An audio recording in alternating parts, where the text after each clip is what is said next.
My name is Emma Rodriguez, and I'm 19 years old, though sometimes I feel like I've lived multiple lifetimes in these past few months. I'm sitting here in my dorm room at Ohio State University, looking out at the autumn leaves falling outside my window, trying to figure out how to tell you about the night that changed everything. The night that started with my mother's cold rejection and ended with my grandfather becoming the hero I never knew I needed. I grew up in Millfield, Ohio, a small town about 40 minutes outside of Columbus where everybody knows everybody, and family traditions run deeper than the roots of the old oak trees lining Main Street. Our house sits on Maple Avenue, a modest 2-story colonial with blue shutters and a front porch where my grandmother used to sit and wave at neighbors walking by. The kitchen windows face east, so the morning sun streams in during breakfast, illuminating the small wooden crucifix my mother hung above the stove and the collection of family photos covering the refrigerator door. Family has always been everything in the Rodriguez household. Every Sunday at exactly 6 o'clock, we gather around the dining room table that my great-grandmother brought with her when she immigrated from Mexico in 1952. The table is solid oak, worn smooth by decades of family meals, homework sessions, and important conversations. It seats 8 people comfortably, though we usually only need 6 chairs: Mom, Dad, my younger brother Carlos, my grandfather Miguel, and me, with 1 chair that remains empty since Grandma Rosa passed away 2 years ago. Sunday dinners are sacred in our family. Mom spends the entire afternoon cooking, filling the house with the aromas of her pot roast, homemade bread, and whatever seasonal vegetables Dad has managed to grow in his backyard garden. The ritual never varies. Dad carves the meat, Carlos complains about having to help set the table, Grandpa Miguel tells stories about the old days, and Mom makes sure everyone's plate is full before she allows herself to sit down and eat. I love these dinners, but lately, they've also filled me with an increasing sense of anxiety. For the past 8 months, there's been a huge part of my life that I haven't been able to share with my family. Her name is Maya Santos, and she's the most amazing person I've ever met. She's also my girlfriend, a fact that I've been terrified to reveal to my traditional, Catholic, conservative family. Maya and I met during orientation week at Ohio State. I was struggling to find the building where my first psychology class was being held, completely lost, despite having studied the campus map for hours the night before. I was standing in the middle of the quad, turning in circles with my schedule in one hand and a campus map in the other, probably looking like the confused freshman I was, when this beautiful girl with long black hair and the kindest brown eyes I'd ever seen approached me. "You look lost," she said with a warm smile. "Can I help?" "I'm looking for Haggerty Hall," I said, probably blushing. "I've been walking around for 20 minutes, and I think I'm more lost now than when I started." Maya laughed, a sound that immediately made me feel less stressed. "I'm heading there too, actually. Psychology 101 with Professor Martinez?" "That's the one," I said, relief flooding through me. "I'm Emma." "Maya," she replied, extending her hand for a shake. "Come on, I'll show you the way. Fair warning, though, I'm also a freshman, so if we both end up lost, at least we'll be lost together." As we walked across campus, Maya told me she was from Cincinnati, that she was studying elementary education because she wanted to work with kids from immigrant families, and that she was nervous about being so far from home for the first time. I told her about growing up in Millfield, about my family's Sunday dinners, and about my own nervousness regarding college life. "Your family sounds really close," Maya said as we climbed the steps to Haggerty Hall. "That must be nice, having that kind of support system." "It is," I agreed. "Sometimes it feels a little overwhelming, but I know I'm lucky to have them." What I didn't tell Maya that day was that I'd spent most of high school feeling like I was living a double life. While my friends talked about boys and dating and crushes, I found myself noticing girls instead. I'd had a few crushes on female classmates over the years, but I'd always pushed those feelings down, telling myself it was just a phase, or that I was confused, or that it would go away if I ignored it long enough. Coming to college had felt like an opportunity for a fresh start, a chance to figure out who I really was, away from the expectations and assumptions of my small hometown. But even with that freedom, I hadn't planned on meeting someone like Maya so soon, and I definitely hadn't planned on falling for her as quickly and completely as I did. Maya and I became friends immediately. We studied together, ate meals together, and spent hours walking around campus talking about everything from our favorite books to our career goals to our fears about the future. Maya was easy to talk to, genuinely interested in other people, and had a way of making even the most ordinary moments feel special. It took about 3 weeks for me to realize that what I was feeling for Maya was more than friendship. We were studying in the library one evening, working on papers for different classes but keeping each other company, when she looked up from her textbook and smiled at me. It was just a normal smile, the kind she'd given me dozens of times before, but something about it in that moment made my heart race and my stomach do flips. I spent the next few days trying to convince myself that I was imagining things, that I was just grateful to have such a good friend, that the butterflies I felt when Maya laughed at my jokes didn't mean what I thought they meant. But I couldn't stop thinking about her smile, about the way she tucked her hair behind her ear when she was concentrating, about how much I looked forward to seeing her every day. The realization that I was falling in love with my best friend was terrifying and exhilarating at the same time. I'd never felt this way about anyone before, and the intensity of my feelings scared me. But more than that, I was scared about what those feelings meant about me, about my identity, about how my family would react if they knew. I spent weeks analyzing every interaction with Maya, looking for signs that she might feel the same way about me. Sometimes I thought I caught her looking at me a little too long, or noticed that she seemed to find excuses to touch my arm when we were talking, but I couldn't be sure if I was seeing what I wanted to see or if there was really something there. The uncertainty was driving me crazy, but the thought of ruining our friendship by confessing feelings that might not be reciprocated was even worse. So I tried to be content with just being her friend, even though every day was a struggle between wanting to tell her how I felt and being terrified of the consequences. Everything changed on a Friday night in mid-October.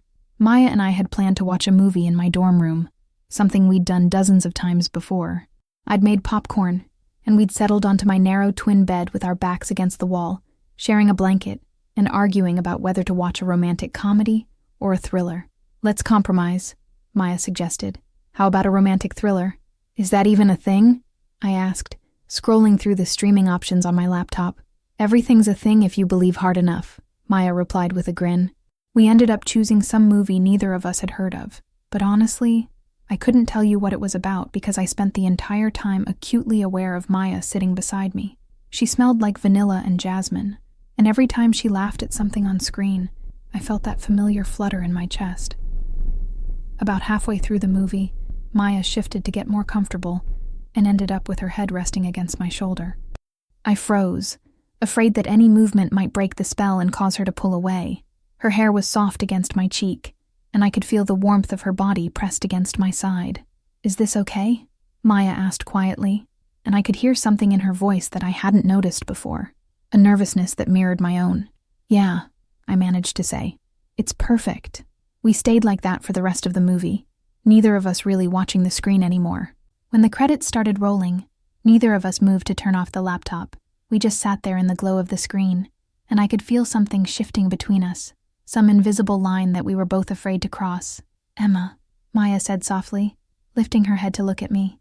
"Can I tell you something?" My heart started pounding so hard I was sure she could hear it. "Of course. I think I'm falling for you," she whispered, her eyes searching my face for a reaction. "I know that might complicate things, and if you don't feel the same way, we can pretend I never said anything, but I just couldn't keep it to myself anymore." The relief that flooded through me was so intense, I almost started crying. "Maya, I've been wanting to tell you the same thing for weeks," I said. "I was just terrified that you didn't feel the same way." "Really?" she asked, her face lighting up with hope. Instead of answering with words, I leaned forward and kissed her. It was soft and tentative at first, both of us still somewhat uncertain. But when Maya kissed me back, it felt like coming home. It felt like the most natural thing in the world, like something I'd been waiting my whole life to experience. When we finally pulled apart, Maya was smiling so widely that I couldn't help but smile back. "So," she said, her voice slightly breathless, "what does this mean for us?" "I don't know," I admitted. "I've never done this before. I've never felt this way about anyone before."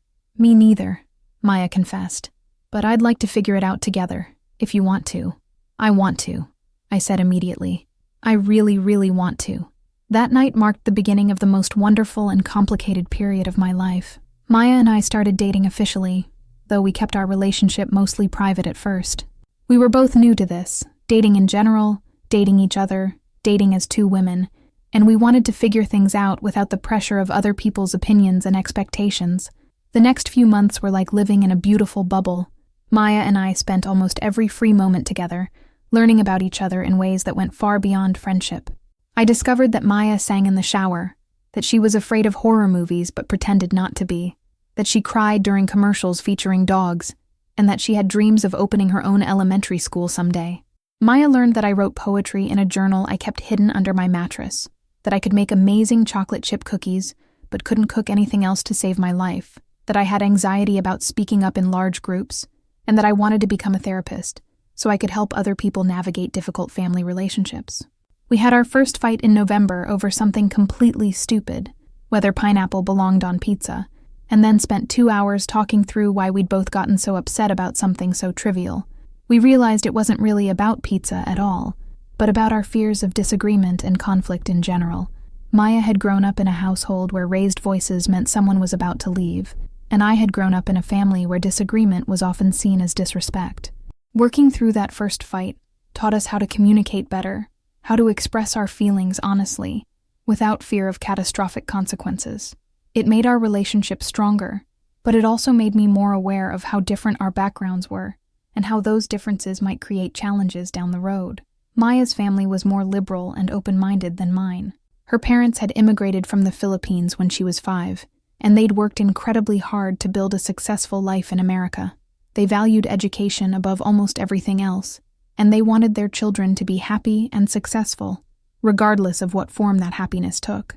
When Maya came out to her parents over Thanksgiving break, their primary concern was whether she was safe and supported at school. Her mother cried, but they were tears of empathy rather than disappointment. Her father asked thoughtful questions about our relationship and made it clear that he wanted to meet me when Maya felt ready to make introductions. "They want to have you over for dinner during Christmas break," Maya told me over FaceTime after she returned from Cincinnati. "Mom's already planning to cook all your favorite foods, even though I told her you'd probably be too nervous to eat much." The contrast between Maya's family's acceptance and what I anticipated from my own family was stark and painful. I was happy for Maya, genuinely grateful that she had such supportive parents, but I also felt envious of how easy it had been for her to be honest about who she was. I spent Christmas break at home in Millfield, surrounded by family traditions and expectations, feeling like I was living a lie every moment of every day. When relatives asked about college, about whether I'd met any nice boys, about when I might bring someone home for them to meet, I deflected and changed the subject. When my aunt made jokes about finding me a husband, I forced myself to laugh along, even though every word felt like a knife. The worst part was lying to Grandpa Miguel. He'd always been my favorite person in the family, the one I could talk to about anything. Grandpa had lived through so much: poverty in Mexico, discrimination as an immigrant, the death of his beloved wife, but he'd never lost his sense of humor or his capacity for joy. He told the best stories, gave the best advice, and had always made me feel like I was special and loved exactly as I was. But as I sat with him on Christmas Eve, listening to him talk about his hopes for my future, about how he looked forward to meeting the man I'd eventually marry, and the great-grandchildren I'd give him, I felt like I was betraying everything he'd taught me about honesty and authenticity. "Mija," he said, using the Spanish term of endearment he'd called me since I was little. "You seem different since you started college, more grown up, but also more, how do you say, worried." Is everything okay? I wanted so badly to tell him everything. About Maya, about how happy she made me, about how scared I was of my family's reaction. But I couldn't find the words, couldn't figure out how to bridge the gap between his traditional worldview and my reality. "Just adjusting to college life, abuelo," I said, using the Spanish word for grandfather that he'd taught me. "It's a big change. Change is hard," he agreed, patting my hand with his weathered one. "But change is also how we grow. Your grandmother used to say that the most beautiful flowers are the ones that have to fight through the concrete to reach the sunlight." I thought about those words for weeks after I returned to school. Maya noticed that I was quieter than usual, more withdrawn, and she gently pressed me to talk about what was bothering me. "I feel like I'm living two completely different lives," I finally confessed one evening as we walked around campus after dinner. "There's the life I have here, with you, where I get to be myself and be happy. And then there's the life I have at home, where I have to pretend to be someone I'm not, and listen to my family talk about a future that doesn't include you." Maya stopped walking and pulled me over to a bench under one of the large trees that lined the pathway. "Emma, you don't have to come out to your family until you're ready," she said gently. "There's no timeline for this. No rule that says you have to tell them everything right away. But it's not fair to you, I said, tears starting to form in my eyes. You've been so open with your parents about us, and I'm still hiding you like I'm ashamed of our relationship. Are you ashamed? Maya asked quietly. No, I said immediately. God, no. Maya, you're the best thing that's ever happened to me. I love you so much it sometimes scares me. It was the first time either of us had said the word love out loud, and Maya's face lit up with joy and surprise. I love you too, she said, leaning over to kiss me softly. And because I love you, I want you to feel safe and supported, not pressured. We'll figure this out together, okay? There's no rush.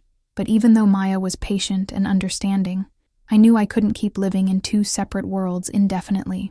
The stress of constantly monitoring everything I said, of deflecting questions about my personal life, of pretending to be someone I wasn't, was exhausting. I was having trouble sleeping. My grades were starting to suffer, and I could feel the weight of the secret affecting every aspect of my life. The decision to finally tell my family about Maya came in early April, during what should have been a routine phone call with my mom.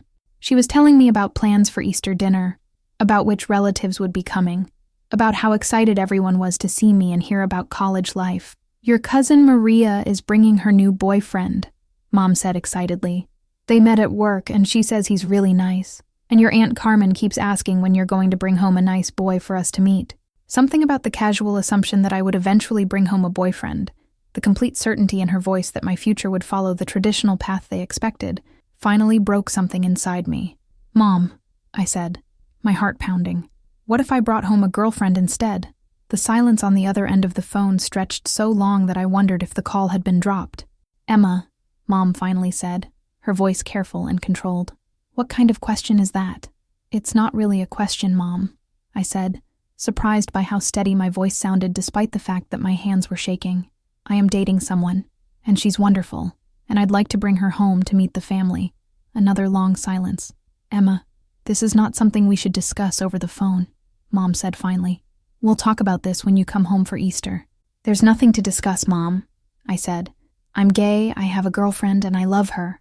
Those aren't things that are up for debate. I heard Mom take a sharp breath. Emma Rodriguez, you will not speak to me in that tone, and you will not bring this confusion into our house during a holy weekend.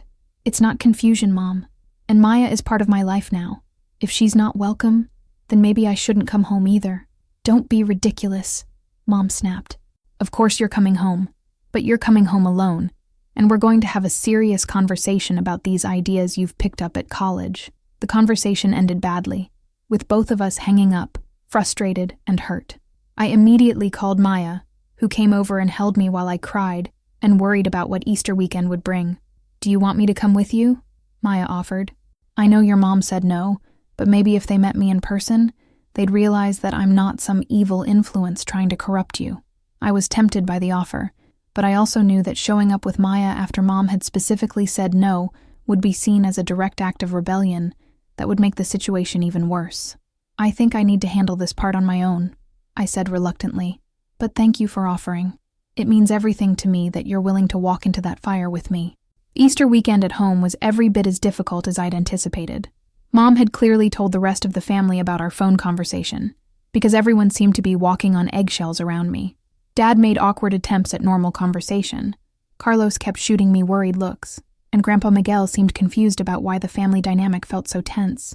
The confrontation came on Easter Sunday, after the extended family had left, and it was just our immediate family sitting around the kitchen table. Mom had been building up to this conversation all weekend, and I could see her steeling herself to address what she clearly viewed as a crisis. Emma, she began, her voice taking on the tone she used when she was about to deliver a lecture. Your father and I have been talking, and we think you need to consider transferring to a school closer to home. What? I stared at her in shock. Why would I do that? Because clearly the environment at Ohio State is not healthy for you, Mom replied. You've gotten involved with the wrong crowd, picked up ideas that go against everything we've taught you, and you're making choices that could ruin your future. The only choice I've made is to be honest about who I am, I said, feeling anger building in my chest. And Maya isn't the wrong crowd. She's a straight-A student who wants to be a teacher and help kids. She's kind and smart and funny, and she makes me happy. Happiness isn't the most important thing, Emma. Dad interjected quietly. Living according to God's plan, honoring your family, building a stable future, those things matter more than temporary feelings. Temporary feelings? I repeated, incredulous. Dad, I'm in love with her. This isn't some college experiment or phase I'm going through. This is who I am.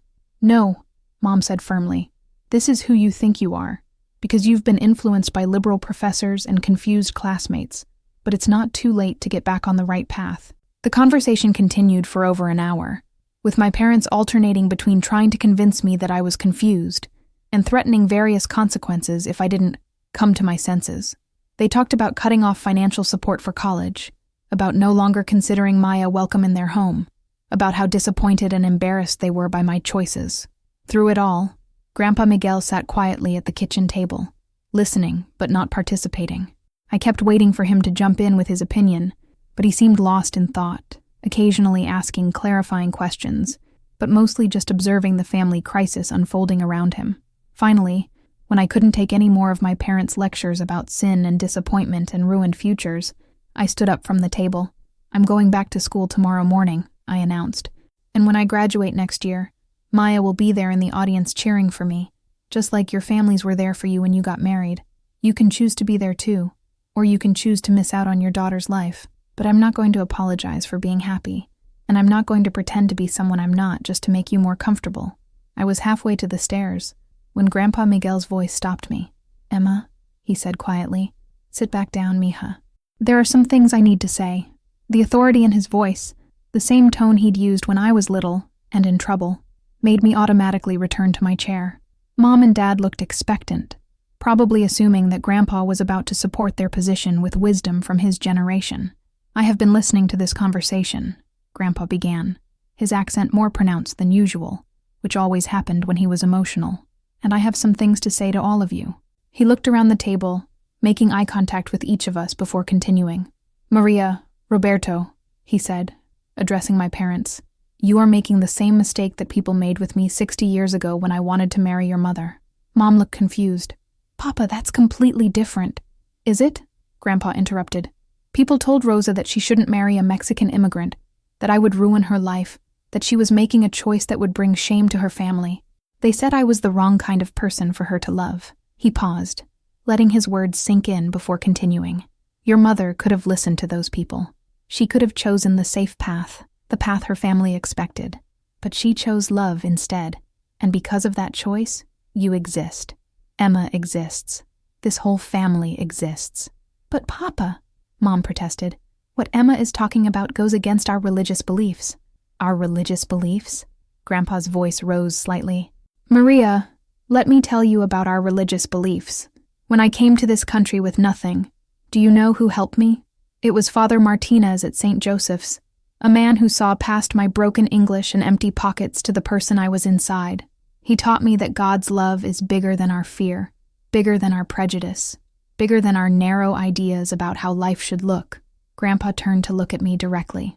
Emma, this girl you love, this Maya, tell me about her. What kind of person is she? I felt tears starting to form in my eyes. She's amazing, abuelo. She's studying to be a teacher because she wants to help kids who feel different or left out. She volunteers at a literacy program for immigrants. She sends money to her grandmother in the Philippines every month, even though she's a college student living on ramen noodles. She makes me laugh every day, and she makes me want to be a better person. Grandpa nodded slowly.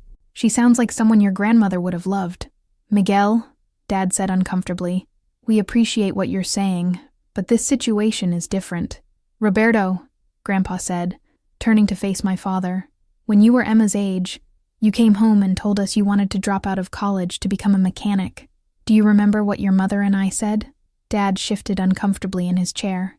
You said that as long as I was following my passion and treating people with respect, you would support me. Exactly.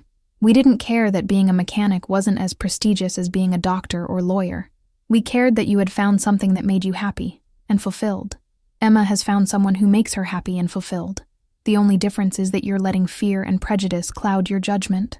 Grandpa Miguel stood up from the table, using his cane for support, and walked over to where I was sitting. Mija, he said, placing his weathered hand on my shoulder, I want to meet this Maya. I want to invite her to our family dinner. to welcome her into our home, to hear her stories and learn about her dreams. Can you arrange that? I stared at him in shock. You want to meet Maya? Of course I do, Grandpa said with a smile. She's important to you, which makes her important to me. That's how family works. The silence that followed was thick with tension. Mom and Dad looked stunned.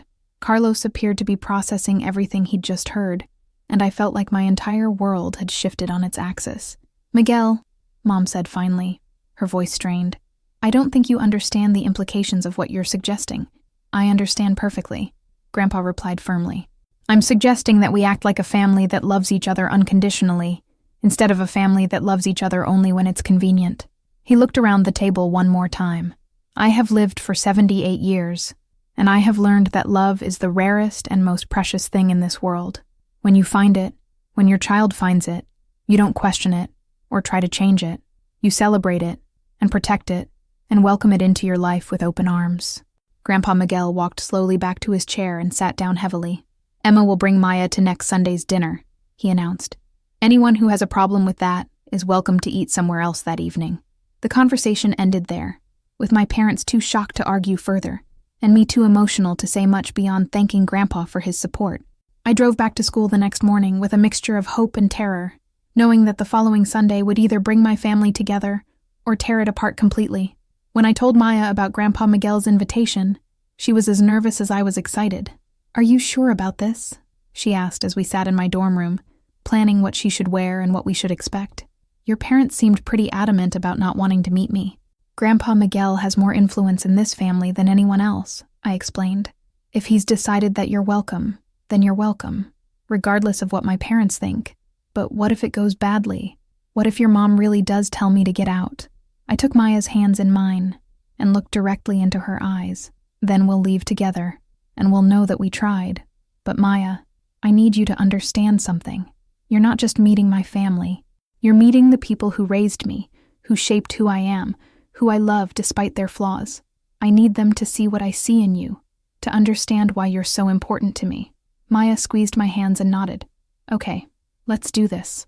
The week leading up to that Sunday dinner was the longest week of my life. I called Grandpa Miguel every day, and he assured me that everything would be fine, that he'd spoken with my parents, and that they understood his expectations for how Maya would be treated. Your mother is scared, mija, he explained during one of our conversations. She's scared of losing you, scared of what the community will think, scared of things she doesn't understand. But fear makes people do cruel things, and I won't allow cruelty in my house. What if she can't get past her fear? I asked. Then she'll have to live with the consequences of that choice, Grandpa replied. But I have hope that when she meets Maya, when she sees how this girl looks at you and how you look at her, she'll remember what love actually looks like. On the day of the dinner, Maya and I spent an hour getting ready. She wore a simple navy blue dress with a cardigan, and she'd brought flowers for my mother and a bottle of wine that we'd carefully selected. I wore a skirt and blouse that I knew my parents would approve of, hoping that looking traditional might somehow make the situation easier. You look beautiful, Maya said as we stood in front of my dorm room mirror, both of us checking our appearance one final time. So do you, I replied, meaning it completely. Maya always looked beautiful to me, but that day she seemed to glow with nervous energy and determination. We drove to Millfield in mostly silence, both of us lost in our own thoughts about what the evening might bring. As we pulled into my parents' driveway, I saw Dad washing his car in the garage and Mom working in her garden. Normal Sunday afternoon activities that somehow felt surreal given the circumstances. Ready? I asked Maya as we sat in the car for a moment, gathering our courage. Ready, she replied, though her voice betrayed her nervousness. I led Maya up the front walk, pointing out the rose bushes that Mom was so proud of and the treehouse that Dad had built for Carlos and me when we were kids. Normal family details that I hoped would help Maya feel more connected to the people she was about to meet. We rang the doorbell, and Dad answered almost immediately, as if he'd been waiting by the door. Emma, he said, giving me a somewhat awkward hug. And you must be Maya. Yes, sir, Maya replied politely, extending her hand for a handshake. Mr. Rodriguez, it's so nice to meet you. Emma has told me so many wonderful things about her family. Dad shook her hand and managed a small smile. Welcome to our home, Maya. Come in, please. The house smelled like Sunday dinner, pot roast and fresh bread, and the vanilla candles Mom always lit for special occasions. Everything looked exactly the same as it always had, but the atmosphere felt charged with tension and possibility. Mom appeared from the kitchen, wiping her hands on a dish towel and looking nervous. She'd clearly put effort into her appearance, wearing her best casual dress and the pearl earrings that had belonged to her mother. "Mom," I said carefully, "this is Maya." Maya stepped forward with the flowers, her smile warm and genuine despite the obvious tension in the room. "Mrs. Rodriguez, thank you so much for having me in your home. These are for you. Emma mentioned that you love gardening, so I hoped you might enjoy them." For a moment, I thought Mom might not take the flowers. She stood frozen, staring at Maya with an expression I couldn't quite read. Then, as if remembering her manners, she reached out and accepted the bouquet. "They're very pretty," Mom said quietly. "Thank you." It wasn't warm, but it wasn't hostile either. I felt a small surge of hope. Carlos appeared from the living room, where he'd obviously been watching television and trying to stay out of the family drama. "Hey, Emma," he said, giving me a quick hug. "You must be Maya. I'm Carlos, Emma's annoying little brother."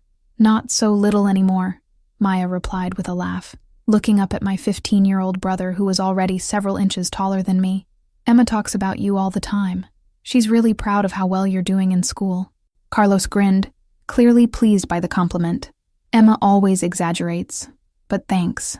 The sound of a cane tapping against hardwood floors announced Grandpa Miguel's arrival from his bedroom, where he'd been taking his afternoon nap. He appeared in the hallway, dressed in his best shirt and slacks, his silver hair neatly combed, and his eyes bright with curiosity and warmth. "And this must be the famous Maya," he said, his accent lending warmth to every word. "I am Miguel Rodriguez, Emma's grandfather. Welcome to our family home." Maya's face lit up with genuine joy as she approached Grandpa Miguel. "Mr. Rodriguez, I'm so honored to meet you.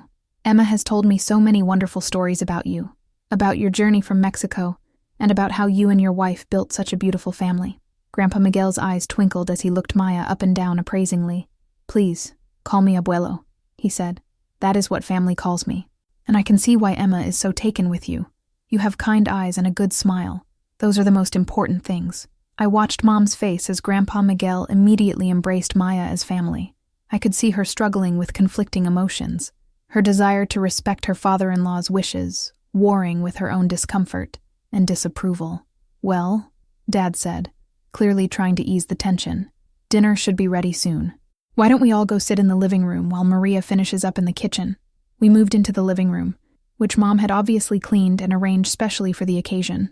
Fresh flowers sat on the coffee table, family photos were prominently displayed, and the good throw pillows were out on the couch. Grandpa Miguel took his usual armchair, and Maya and I sat together on the couch. Carlos flopped into the recliner and immediately started asking Maya questions about college, about her major, about whether she liked Ohio State's football team. "I have to admit, I didn't really follow football before I started college," Maya confessed with a laugh. "But Emma has been trying to educate me. I'm a slow learner, but I'm getting there." "Emma knows about football?" Carlos asked in mock surprise. "That's news to me. She always said sports were boring." "Hey," I protested. "I never said they were boring. I said I didn't understand them. There's a difference." "What's your favorite class this semester, Maya?" Dad asked, settling into his own chair. "I'm really loving my child development course," Maya replied enthusiastically. "We're learning about how kids from different cultural backgrounds experience school, and it's fascinating. I want to make sure that when I have my own classroom, every kid feels seen and valued, regardless of what their home life looks like." Dad nodded approvingly. "That's important work. Emma's always been good with kids too. She used to help out in the church nursery when she was in high school. She still helps with kids," Maya said, smiling at me. "She volunteers at the campus tutoring center, working with middle schoolers who are struggling with reading. The kids love her because she's so patient and encouraging." I felt warmth spread through my chest as Maya talked about me with such obvious pride and affection. It meant everything to have her speak positively about me to my family, to help them see me through her eyes. Grandpa Miguel had been quietly observing the conversation, and now he leaned forward in his chair. "Maya, tell me about your family," he said. "Emma mentioned that your parents are from the Philippines?" "Yes, sir," Maya replied. "They immigrated when I was 5. My father is an engineer, and my mother is a nurse. They worked incredibly hard to build a life here, and to give me and my younger sister opportunities they never had. Immigration is not easy," Grandpa Miguel said with understanding. I remember what it was like to be in a new country, trying to learn the language, trying to fit in while still holding on to the culture that shaped you. Exactly, Maya said, her eyes lighting up with recognition. My parents always encouraged us to be proud of being Filipino-American, to speak Tagalog at home and celebrate our traditions, while also embracing our life here in America. Smart parents, Grandpa Miguel approved. It's important to know where you come from. What do your parents think about your studies? About your plans to become a teacher? They're very supportive, Maya said. Education has always been the highest priority in my family. My parents sacrificed so much to make sure my sister and I could go to college and pursue careers that would make us happy and fulfilled. Mom had been moving in and out of the living room, checking on dinner, and clearly listening to the conversation, even when she wasn't directly participating. Now she paused in the doorway, and I saw something shift in her expression as she listened to Maya talk about her family's sacrifices for education. "What does your father engineer?" Mom asked, stepping fully into the room for the first time since we'd sat down. "He designs water treatment systems," Maya replied. "He's always been passionate about clean water access, especially in developing countries. He actually does consulting work with organizations that build wells and treatment plants in rural areas. That's impressive," Dad said. "Important work." "Maya's parents sound like good people," Grandpa Miguel observed, looking meaningfully at Mom and Dad. "People who understand the importance of family, hard work, and education. The kind of people we'd be honored to know." I caught the subtext in his words. He was pointing out that Maya came from exactly the kind of family that my parents claimed to value, that their objections to our relationship had nothing to do with Maya's character or background, and everything to do with their prejudices about sexuality. The conversation was interrupted by the timer going off in the kitchen, signaling that dinner was ready. Mom hurried off to start bringing dishes to the dining room, and Dad went to help her. Carlos immediately offered to show Maya some of his latest skateboard tricks in the backyard, but Grandpa Miguel intervened. "Carlos, you can show Maya your skateboarding skills after dinner," he said with a smile. "Right now, I want to talk to her about something important." Carlos shrugged and headed toward the dining room, leaving Maya, Grandpa Miguel, and me alone in the living room. "Maya," Grandpa Miguel said, his voice becoming more serious, "I want you to know that what happened here tonight, the way you've been welcomed into this family, it didn't happen by accident." Maya looked confused. "I'm not sure I understand, sir. My son and daughter-in-law were not initially supportive of Emma's relationship with you," Grandpa Miguel explained gently. "They have some old-fashioned ideas about how love should look, and they were afraid of accepting something they didn't understand." I saw Maya's face go pale as she realized what Grandpa Miguel was telling her.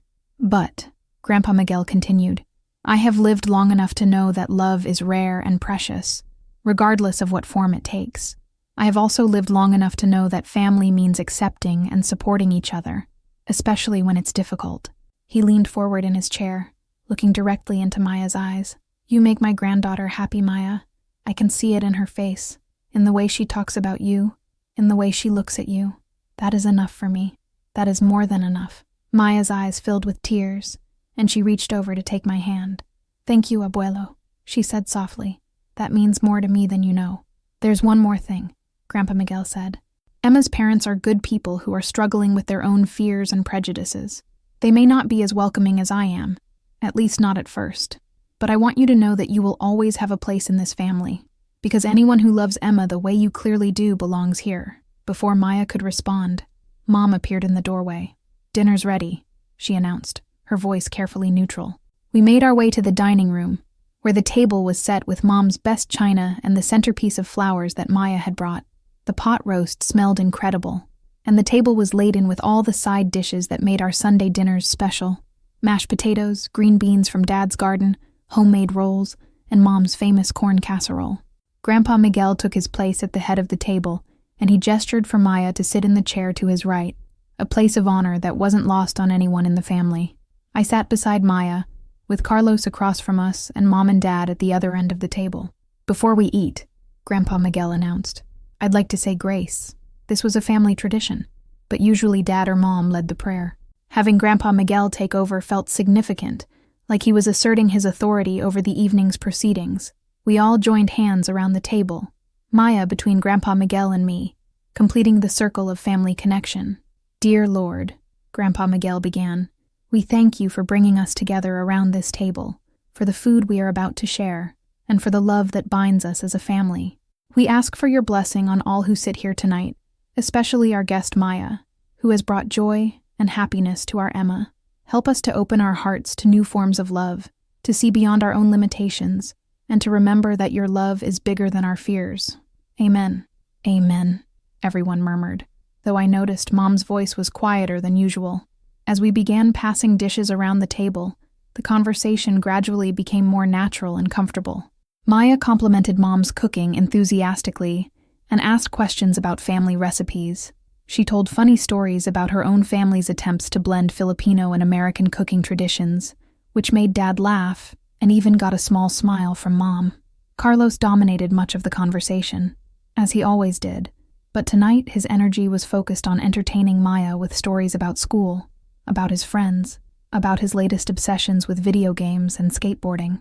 Maya was a perfect audience, laughing at his jokes and asking follow-up questions that made him feel heard and important. "Emma never told me you were this funny," Maya said to Carlos as he finished a particularly elaborate story about a mishap in chemistry class. "She always talks about how smart you are, but she left out the comedian part." "Emma thinks I'm annoying," Carlos said with a grin. "But I prefer to think of myself as entertaining." "You're both," I said, reaching over to ruffle his hair. "Annoying and entertaining. It's your special talent." As the meal progressed, I watched Mom carefully, looking for signs of how she was processing the evening. She wasn't being overtly hostile, but she wasn't being particularly warm either. She answered Maya's questions politely, made appropriate responses to the conversation, but there was a distance in her manner that worried me. Dad, on the other hand, seemed to be genuinely warming up to Maya. He asked thoughtful questions about her studies, shared stories about his own experiences as a first-generation college student, and even made a few jokes that got Maya laughing. The real breakthrough came during dessert, when Mom served her famous apple pie, and Maya took her first bite. "Oh my goodness," Maya said, her eyes widening with genuine pleasure. "Mrs. Rodriguez, this is incredible. What's your secret?" For the first time all evening, Mom's face lit up with genuine pride and pleasure. "It's my grandmother's recipe," she said, sitting down at the table with her own slice of pie. "The trick is using 3 different types of apples and adding just a touch of cardamom to the cinnamon." "Cardamom? I never would have thought of that," Maya said enthusiastically. "My mother loves to bake, but she's never mastered American desserts. She'd love to learn this recipe, if you'd be willing to share it." "Oh," Mom said, looking surprised and pleased. "Well, yes, I suppose I could write it down for you." "That would be wonderful," Maya said. She's always looking for new things to try, especially recipes with interesting cultural twists. It was a small moment, but I could see it breaking down some of Mom's resistance. Food was one of Mom's primary love languages. She expressed care and affection through cooking, and having someone genuinely appreciate her efforts meant a lot to her. After dinner, as we cleared the table and washed dishes, Maya insisted on helping, despite Mom's protest that she was a guest. "In my family, everyone helps clean up," Maya said cheerfully, taking the dish towel from Mom's hands. "It's the least I can do after such an amazing meal." I watched from across the kitchen as Maya and Mom worked side by side, Maya asking questions about the antique serving dishes, and Mom gradually relaxing as she explained the history behind various pieces of china and crystal. "This belonged to my mother," Mom said, handling a delicate serving platter with obvious care. "She brought it with her from Ireland when she was just 18 years old. It's beautiful," Maya said, examining the intricate pattern. "You're so lucky to have these family heirlooms. My parents had to leave almost everything behind when they immigrated. They could only bring what fit in a few suitcases. That must have been so difficult," Mom said, and I heard genuine sympathy in her voice for the first time. "It was," Maya agreed. "But my mother always says that the most important things, love, family, memories, those traveled with them. Everything else could be replaced." Mom nodded slowly, and I saw something shift in her expression as she considered Maya's words. While the women finished in the kitchen, Grandpa Miguel had claimed Maya for a private conversation on the back porch. Through the window, I could see them sitting together on the porch swing, Grandpa Miguel gesturing animatedly as he told one of his stories, and Maya listening with obvious interest and delight. "She seems nice," Dad said quietly, coming to stand beside me at the kitchen window. "She is nice," I replied. "She's the best person I know." Dad was quiet for a moment, watching Maya laugh at something Grandpa Miguel had said. "Emma, he said finally. "I owe you an apology. I let my own discomfort and prejudices cloud my judgment about something that should be simple, my daughter's happiness." I turned to look at him in surprise. "Dad." "No, let me finish," he interrupted gently. "I've spent the past few weeks thinking about what you said at Easter, about how we could choose to be part of your life or choose to miss out on it, and watching you tonight, seeing how happy you are, how Maya looks at you, and how you look at her. I realized that I don't want to miss out on any part of your life." Tears started forming in my eyes as I processed what Dad was saying. "I may not understand everything about your relationship," he continued, "but I don't need to understand everything to see that you love each other and that she's good for you.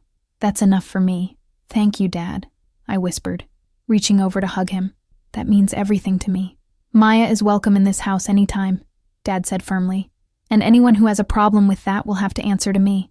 It was a declaration of support that I hadn't dared to hope for, and it filled me with a warmth and relief that I hadn't realized I needed so desperately.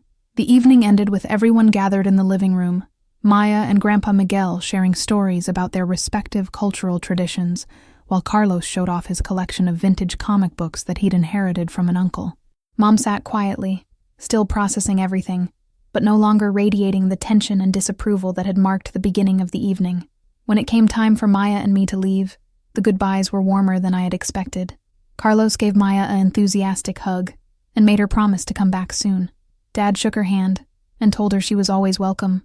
Mom's goodbye was still somewhat reserved, but she pressed a container of leftover pie into Maya's hands, for later, and told her to give her regards to her parents.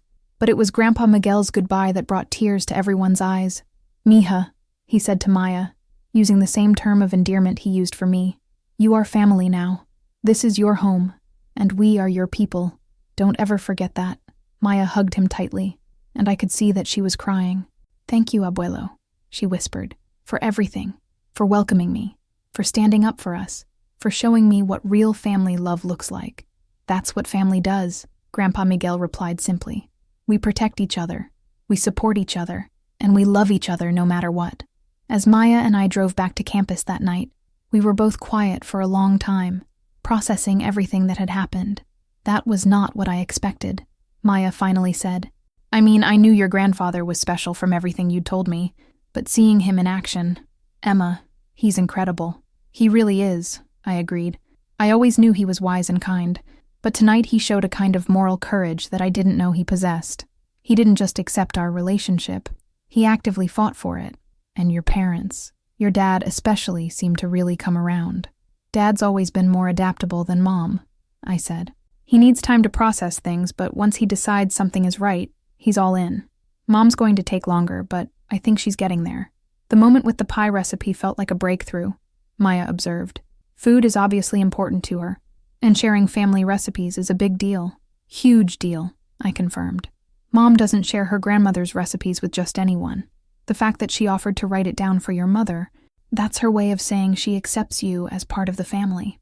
We spent the rest of the drive talking about the evening, about the small moments and gestures that had made Maya feel welcomed, about our hopes for how relationships with my family might continue to evolve.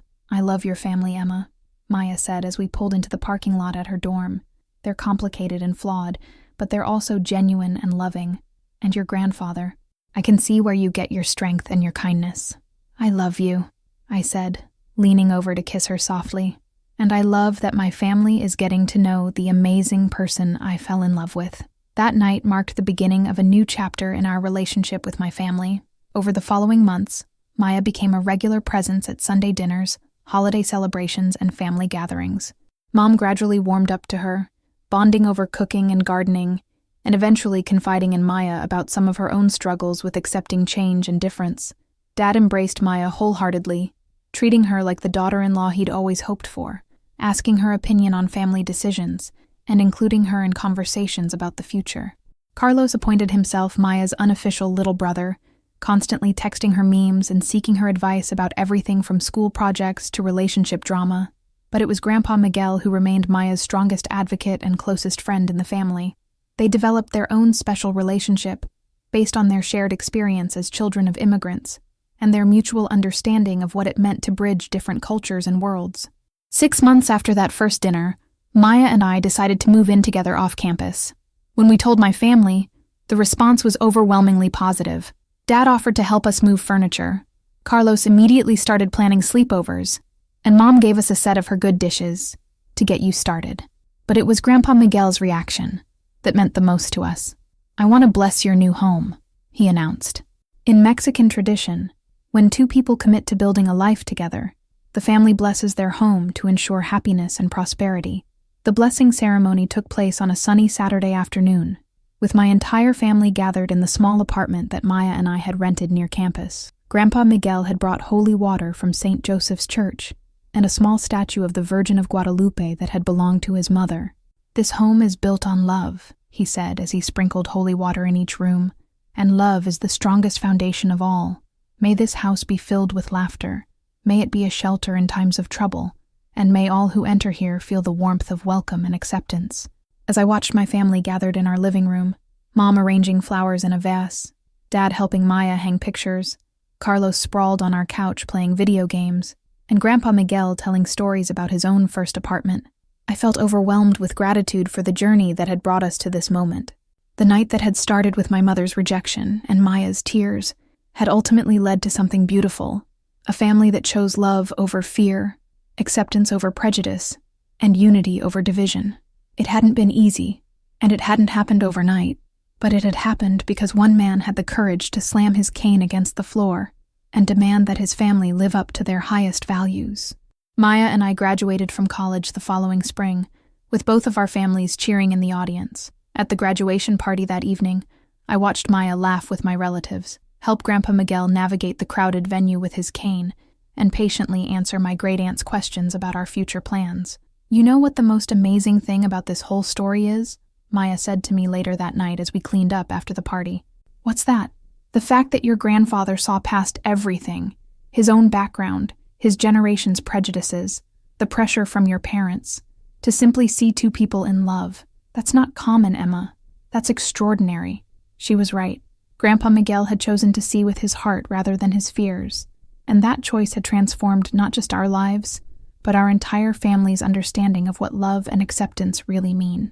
2 years later, when Maya and I got engaged, Grandpa Miguel insisted on walking both of us down the aisle at our wedding. "I helped bring you into this family," he told Maya with tears in his eyes, "so it's only right that I should give you both away to each other." The wedding took place in the backyard of my parents' house, under the same trees where I'd played as a child. Mom had spent weeks planning every detail, treating Maya like her own daughter as they selected flowers and tasted cakes and debated seating arrangements. Dad had built an arch covered in roses from Mom's garden, and Carlos served as our ring bearer, taking his job so seriously that he practiced walking with the rings for weeks beforehand. But it was Grandpa Miguel who gave the most meaningful speech at our reception. "When Emma first brought Maya home," he said, his voice carrying across the backyard filled with family and friends, "I saw something that reminded me of when I first fell in love with Emma's grandmother. I saw two people who had found in each other something rare and precious, a love that made them both better, stronger, more complete." He paused, looking out at the faces gathered to celebrate with us. Love is not always easy to recognize, especially when it comes in forms we don't expect. But real love, the kind that lasts, the kind that builds families and changes lives, that kind of love should always be celebrated, always be protected, always be welcomed. Grandpa Miguel raised his glass of champagne. "To Emma and Maya, who taught this old man that the heart has no limits, and to families everywhere who choose love over fear. May your marriage be filled with joy. May your love continue to grow stronger each day, and may you always remember that you are surrounded by people who support you and celebrate you exactly as you are." As our family and friends toasted our marriage, I looked around at the faces surrounding us. My parents, who had learned to embrace a love they didn't initially understand.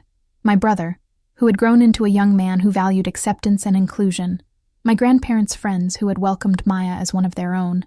Maya's family, who had traveled from Cincinnati to celebrate with us, and dozens of other people whose lives had been touched by our story. But my eyes kept returning to Grandpa Miguel, sitting in his chair of honor with his wooden cane resting against his leg and his weathered face bright with joy and pride. The man who had changed everything with one decisive moment of moral courage, who had chosen to build bridges instead of walls, who had shown an entire family what it really means to love unconditionally. That night, As Maya and I danced our first dance as a married couple under strings of lights in my parents' backyard, I thought about the journey that had brought us to this moment. It had started with fear and rejection, with a dinner that could have torn my family apart, but it had ended with celebration and acceptance, with a family that had grown larger and stronger because they had chosen to embrace love in all its forms. The wooden table where that first difficult dinner had taken place was now the site of weekly gatherings where Maya and I joined my family for meals and conversation and laughter. The chair that Grandpa Miguel had assigned to Maya that first night was still her chair, the place where she belonged in our family circle. And every Sunday, as we joined hands around that table for grace, I was reminded of the night that Grandpa Miguel slammed his cane against the floor and changed all of our lives forever. The night that taught us that the most powerful force in the world is not fear or prejudice or tradition, but simple, unconditional love and the courage to choose it, even when it's difficult, even when it's scary, even when it means standing up to the people you love most. Sometimes the people who surprise us the most are the ones we think we know best, and sometimes the most powerful acts of love come from the most unexpected sources. Grandpa Miguel didn't just defend Maya and me that night. He showed our entire family, and everyone whose lives we touch, what it means to choose love over fear, acceptance over prejudice, and unity over division. The dinner table where it all happened remains the center of our family gatherings, a place where love is always welcome, where differences are celebrated rather than feared, and where the echo of a wooden cane hitting the floor still reminds us all of the night that one man's courage transformed a family and proved that love, in all its forms, is always worth fighting for.